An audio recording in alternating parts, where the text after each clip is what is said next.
दोस्तों, स्वागत है एक बार फिर आज आपका यूट्यूब चैनल में। देखिए, बीके स्टडीज़ के यूट्यूब चैनल में लगातार सीरीज चल रही है, जिसमें मॉडर्न हिस्ट्री के तहत हमने कल कवर किया था बंगाल राज्य।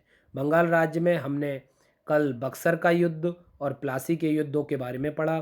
तो अब नवीन राज्यों के उदय टॉपिक में आज का जो हमारा नवीन राज्य है वो है अवध राज्य। देखिए, अवध राज्य, तो अवध राज्य के बारे में आज पढ़ते हैं, लेकिन उससे पहले देखिए, जो भी वीडियो आप देखते हैं उस पर आपको कैसा लगा ये कमेंट बॉक्स में डालना ना भूलें और अपनी राय ज़रूर व्यक्त करें। साथ ही अगर आपको वीडियो पसंद आता है तो दोस्तों को लाइक और शेयर ज़रूर करें, या और जो घंटी वाला ऑप्शन आता है यानी कि सब्सक्रिप्शन, उसे ज़रूर दबाएं और वीडियो को पूरा देखें, अंत तक देखें।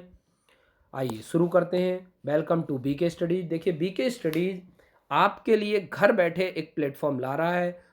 तमाम माध्यमों से व्हाट्सएप, ट्विटर, इंस्टाग्राम, आपका मोबाइल ऐप, वेबसाइट, तो जितने भी माध्यम हैं, हम सब माध्यमों से आपके लिए फ्री एजुकेशन लेकर आ रहे हैं। ऐसे ही आप हमारे साथ बने रहिए। आइए चर्चा करते हैं। अवध। देखिए, अवध अवध राज अंग्रेजी और मराठा राज्य के बीच में पड़ता था। देखिए, अवध जो फैला था, एक तरफ अंग्रेज थे। अगर हम इस चीज को देखेंगे तो यहां से अगर हम देखेंगे तो यहाँ पर जो एरिया था, ये वाला एरिया, तो यहाँ पर बंगाल की साइड में अंग्रेज बैठे थे, और ये वाला एरिया जो था, ये वाले एरिया में मराठा बैठे थे। अब यहाँ पर जो ये एरिया पड़ता है, ये वाला खाली, तो इस एरिया में अवध राज्य पड़ता था। ठीक, तो देखिए, अवध राज्य अंग्रेजी और मराठा राज्य के बीच था। ये राज्य पश्चिम में कन्नौज से लेकर पूर्व में करमनासा नदी तक फैला था, यानी कन्नौज से कहाँ तक? करमनासा नदी तक। इसे बफर राज्य, अब जो दो चीजों के बीच में आता है उसे क्या कहा जाता है? Buffer zone. तो ये बफर राज्य के नाम से जाना जाता है। अब देखिए, इसके जो पहले नवाब थे, तो अवध के पहले नवाब थे सादत अली खां, जिन्हें बुरहान मुल्क की उपाधि मिली थी। तो आइए पढ़ते हैं इनके बारे में। अवध के स्वतंत्र राज्य का संस्थापक सादत अली खान था। यह एक ईरानी सरदार था, यानी ये ईरानी थे। अब देखिए, ईरानी थे तो बाद में ईरानी जब आएंगे तो इनकी मदद भी होगी, ये भी याद रखना। इसने फैजाबाद को अपनी राजधानी बनाया। इसे 1722 ईस्वी में अवध का सूबेदार बनाया। याद रखेंगे, ये अवध का सूबेदार बना था पहले। कब? 1722 में। सम्राट मोहम्मद शाह के शासनकाल में 1719 से 1748 में अवध राज्य का निर्माण हुआ। सादत अली खां 1720 में बयाना का फौजदार नियुक्त किया गया था। उसने सैयद बंधुओं के विरुद्ध जो मोहम्मद शाह ने सैयद बंधुओं के विरुद्ध जो षड्यंत्र चलाया था, उसमें मुगल बादशाह का साथ दिया था। इसके फलस्वरूप इसे 3 से 5 हजारी, पहले 3 से 5 हजारी मनसबदार बनाया, फिर 5 हजारी से 7 हजारी का मनसब, और साथ ही बुरहान मुल्क की उपाधि मिली। 17 से 20-22 ये आगरा का गवर्नर भी रहा, जिसका शासन नीलकंठ नागर, याद रखेंगे, वहाँ का शासक था नीलकंठ नागर। कब? 17 से 20 से 22 तक ये वहाँ का क्या रहा था? गवर्नर। सादत अली खान ने 1723 में अवध में नया राजस्व बंदोबस्त लागू किया। जब नादिर शाह ने दिल्ली पर अधिकार किया तो उसके बाद सादत खां को बुलवाया था। याद रखना कि जब मुगल बादशाह को बुलाया गया था तो इन्होंने भी अपना जाकर प्रलोभन दिया था। तो क्योंकि ये ईरान से आए थे तो इनसे बातचीत हुई थी, और इसके कारण इन्होंने आर्थिक लाभ उठाने की कोशिश की थी। सादत अली खां का कोई पुत्र था नहीं। उसने पुत्री का विवाह अपने भतीजे सफदर जंग से करा दिया। अब जब भतीजे के साथ शादी हो जाती है तो पुत्री का पति तो वंश के अकॉर्डिंग, यानी मृत्यु के बाद उसका उत्तराधिकारी बना। अब देखिए, अवध शासन का जो प्रतीक है मछली, तो उसके बारे में एक कहानी पॉपुलर है। कहा जाता है मछली को बनाया राज निशान। कैसे बनाया? लखनऊ के नवाब जाफर मीर अब्दुल्ला एक दिलचस्प वाक्य बताते हैं। वह कहते हैं, जब सादत अली खां गोमती नदी के रास्ते में आ रहे थे तब उनकी नाव में एक मछली कूदकर अंदर आ गई। एक मछली कूदकर अंदर आ गई। तभी से वह मछली अवध का सरकारी निशान बन गई। यानी कि वो जो मछली जंप करती हुई दिखाई देती है, तो यानी कि देखिए मछली अवध शासन के प्रतीक में कुछ इस तरीके से है, तो यहाँ पर कुछ मछलियों का इस तरीके से है, तो ये जंप करती हुई मछली दिखाई, तो ये तभी से आज सरकारी निशान मिलता है। तो याद रखेंगे जो मछली है राजकीय चिन्ह में उत्तर प्रदेश के, वो किसकी है? अवध शासन की। ठीक है, चलिए आगे बढ़ते हैं।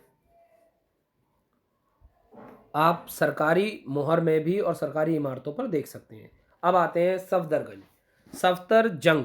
सफदरजंग, जिन्होंने उपाधि ली थी अबुल मंसूर खां की, ये 1739 से 1754 तक बने रहे। सम्राट मोहम्मद शाह के फरमान द्वारा सफदरजंग को अवध का नवाब नियुक्त किया गया, इलाहाबाद प्रांत दे दिया गया। इस कारण वह अवध का शासन चलाने लगा। 1748 में अहमद शाह ने उसे अपना वजीर नियुक्त किया। इस कारण उसके उत्तराधिकारी अब नवाब से वजीर कहना लगे, यानी नवाब वजीर कहलाने लगे। सफदरजंग ने 1754 ईस्वी से अपने मरने तक अवध इलाहाबाद की जनता को अशांति का सामना नहीं करने दिया। उसने रोहेलों और बंगस पठानों के विरुद्ध अनेकों लड़ाइयाँ लड़ी। बंगस पठानों यानी बंगस नवाबों के विरुद्ध 1750-51 ईस्वी में मराठों और जाटों ने भी उसका क्या दिया? साथ दिया। सफदरजंग की न्याय व्यवस्था उचित थी। उसने नौकरियां देने में हिंदू और मुस्लिमों के साथ निष्पक्षता की नीति अपनाई। उसकी सरकार में एक बड़े पद पर हिंदू राजा नवाब राज, उसकी जो सरकार थी उसमें एक बड़े पद पर एक राजा था। कौन? हिंदू राजा था। नाम क्या था उसका? नवाब राय। 1753 में वजीर से इसे बर्खास्त किया और शाही सेनाओं के साथ विफल संघर्ष के उपरांत वापस कहाँ चला गया? अवध। और 1754 में इसकी मृत्यु हो जाती है। अब अवध के सूबेदार सफदरजंग की मृत्यु के बाद उसका उत्तराधिकारी से सिजाउद्दौला बना। इमाद उल मुल्क की शत्रुता के कारण, अब ये कैसे बना? इमाद उल मुल्क की शत्रुता के कारण जब मुगल बादशाह शाह आलम द्वितीय, जिसका उपनाम था अली गौहर, वास्तविक नाम था अली गौहर और बैठा किससे था? शाह आलम द्वितीय, को सुरक्षा के कारण दिल्ली छोड़ना पड़ा, तो सिजाउद्दौला ने 1759 में लखनऊ में उसका स्वागत किया। अब याद रखेंगे, देखिए यहाँ इमादुल मुल्क से उसकी दुश्मनी चल रही थी, किसकी? मुगल बादशाह आलम शाह द्वितीय की। तो जब वो उससे लड़कर वो वापस आता है तो दिल्ली में ये उसका स्वागत करते हैं और लखनऊ में उसका स्वागत करते हैं। और पानीपत के तृतीय युद्ध में सिजाउद्दौला ने अहमद शाह अब्दाली का साथ दिया, तथा पानीपत का जो तृतीय युद्ध होता है इसमें ये मराठों का साथ ना देकर किसका साथ देते हैं? अहमद शाह अब्दाली का। अहमद शाह अब्दाली का साथ दिया। बंगाल के नवाब मीर कासिम व दिल्ली के सम्राट शाह आलम द्वितीय के साथ बक्सर का युद्ध अंग्रेजों के खिलाफ लड़ा। अब देखिए ये बक्सर का युद्ध अंग्रेजों, अब बंगाल के नवाब मीर कासिम और दिल्ली के सम्राट शाह आलम के साथ अंग्रेजों के खिलाफ भी लड़ा था। लेकिन एक तरफ तो जहां ये वहां पर पानीपत के युद्ध में लड़ता है 1761 में, तो वहां तो ये अहमद शाह अब्दाली की जीत हो जाती है, तो वहां तो ये विजयी हो जाते हैं। अब इसी कारण ये क्या करते हैं? आलम शाह द्वितीय के साथ अंग्रेजों के खिलाफ भी युद्ध लड़ जाते हैं। तो अब अंग्रेजों के खिलाफ जब बक्सर का युद्ध होता है तो बक्सर के युद्ध में ये पराजित हो जाते हैं, जिसके कारण 1765 में इन्हें संधि करनी पड़ जाती है, इलाहाबाद की संधि। तो इलाहाबाद के जिले लेकर शाह आलम को देते थे। अब वो क्या करते हैं अंग्रेज, क्योंकि वो शाह आलम को अपनी तरफ मिला लेते हैं, तो जिससे क्या होता है ये इलाहाबाद के जिले लेकर और किसे देते थे? शाह आलम को। और संधि 16 अगस्त 1765 ईस्वी में की थी। सिजाउद्दौला ने वारन हेस्टिंग के साथ 1773 ईस्वी में एक और संधि की, बनारस की। अब देखिए ये क्या है? ये संधि अवध के नवाब सिजाउद्दौला व वारन हेस्टिंग के बीच की गई। इस संधि के द्वारा इलाहाबाद व कड़ा के नवाब को 50 लाख में बेच दिए, यानी 50 लाख रुपए में बेच दिया।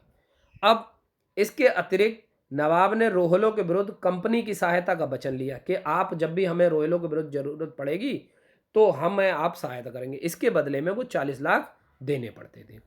इस संधि से प्रेरित होकर 1774 ईस्वी में रोहेलखंड पर आक्रमण कर दिया और अप्रैल 1774 में कटरा के स्थान पर रोहेल सरदार हाफिज अहमद खां को मार डाला और अंत में रोहिलखंड को भी अवध में शामिल कर लिया। अगर आप जाएंगे यहाँ से बरेली रोड पर होते हुए जाएंगे तो थोड़ी आगे चल के आपको कटरा पड़ जाए। तो फैजाबाद की संधि, तो फैजाबाद की संधि, इस संधि के द्वारा बनारस और अंग्रेजों की सर्वोच्चता स्वीकार कर ली गई। इस संधि के अंतर्गत वॉरेन हेस्टिंग ने अवध की बेगमों की संपत्ति की सुरक्षा की गारंटी ली। देखना, अभी गारंटी ली, बाद में इसे तोड़ेगा भी, ठीक है, गारंटी ली। अब आते हैं इसके बाद आसफ उद्दौला। फैजाबाद की संधि के उपरांत ही वॉरेन हेस्टिंग ने 1781 में उसकी माता बहू बेगम और दादी बुर्रा बेगम से धन वसूलने का आदेश जॉन मिडल्टन, जो कि अंग्रेज सेनापति था, उसको दे दिया। इसी कारण वॉरेन हेस्टिंग पर इंग्लैंड के बर्क में महाभियोग चलाया गया और आसफ उद्दौला ने महाभियोग चलाया गया और उनकी संपत्ति उन्हें वापस की गई। आसफ उद्दौला ने 1784 में मुहर्रम मनाने के लिए लखनऊ में इमामबाड़े, क्वेश्चन आता है कि लखनऊ के इमामबाड़े का निर्माण किसने कराया, तो आसफ उद्दौला ने निर्माण कराया, जिसमें स्तंभों का प्रयोग नहीं किया गया। अब आते हैं अगले नवाब वजीर अली। वजीर अली यानी इसके बाद जो आते हैं वजीर अली, अवध का नवाब बना। अंग्रेजों ने वजीर अली पर धोखे का इल्ज़ाम लगाकर उसे गद्दी से हटा दिया और कहाँ भेज दिया, बनारस और रामनगर में नज़रबंद कर। उन्हें अंग्रेजों ने पेंशन के तौर पर 1.5 लाख रुपए सालाना देते रहे, लेकिन तत्कालीन गवर्नर जॉन सॉर ने इन्हें घूमने व किसी से मिलने पर प्रतिबंध, क्योंकि अगर ये घूमते मिलते फिर सेना तैयार कर लेते, फिर लड़ने के लिए तैयार। तो जॉन सॉर इस बात को अच्छी तरह जानते थे, उन्होंने इस पर क्या कर दिया, प्रतिबंध लगा दिया। फिर आए सादत अली खां द्वितीय। तो याद रखेंगे, ये सादत अली खां द्वितीय। सादत अली खां ने अंग्रेजों को इलाहाबाद जिला दे दिया और 1801 में इन्होंने बेलेजली से सहायक संधि कर ली। याद रखेंगे, इलाहाबाद जिला इन्होंने फिर अंग्रेजों को दे दिया और बेलेजली से कौन सी संधि कर ली, सहायक संधि। और 1819 में इन्हें राजा की उपाधि अंग्रेजों द्वारा यानी ब्रिटिश कंपनी द्वारा दे दी गई। फिर आए गाजीउद्दीन हैदर अली खां 1814 से 1818। वॉरेन हेस्टिंग ने इसे 1815 में बादशाह की उपाधि दी और इसी के नाम पे गाजीउद्दीन हैदर अली खां के नाम पर गाजियाबाद का नाम पड़ा। तो क्वेश्चन याद रखेंगे, किसके नाम पर गाजियाबाद का नाम पड़ा, तो याद रखेंगे गाजीउद्दीन हैदर अली खां। इसके बाद बने शासक नसरुद्दीन अली खां 1817 से 1837, अली शाह 1837 से 1842 और अमजद अली 1842 से 1800। फिर अंतिम थे वाजिद अली शाह। तो ये अवध का अंतिम नवाब था।